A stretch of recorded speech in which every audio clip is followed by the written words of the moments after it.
փորձում են վարկաբեկեցին բոլորին, Սամվել Կարապետյան, տարան նստացրին, ասին տերորիստ է,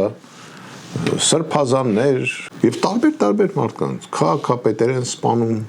եւ այլ եւ այլ։ Դե պարզա որ հիմա ինձ էլ պիտի վարկաբեկեն։ Ուրեմն ես ուզում եմ բոլորին բացատրեմ ինչա զինված ուժերում հրաման արձակելը, ով իրավունք ունի այդ հրամանները արձակի եւ որ դեպքում է այդ հրամանները կատարվում։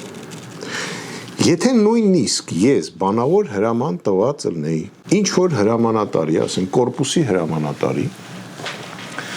կորպուսի հրամանատարը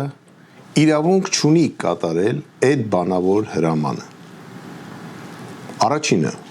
միջև այդ հրամանը չդառնա գլխավոր շտաբ պետի գրավոր հրաման։ Երկրորդը, անմիջապես պետք է զեկուցի գլխավոր շտաբի պետին, որ ստացել եմ այսպիսի հրաման։ Ինչ անեմ, եթե գլխավոր շտաբի պետը ասում է կատարել, դա ստացվում է ոչ թե իմ հրաման, այլ գլխավոր շտաբի պետի հրամանը։ Բացի դրանից,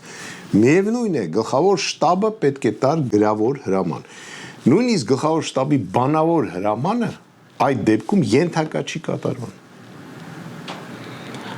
Դրա համար այդ կռուտի տանելը, մարդկանց մեղադրելը, դե սրանց արդարությունն է։ Ես նույնիսկ եմ կրկնում,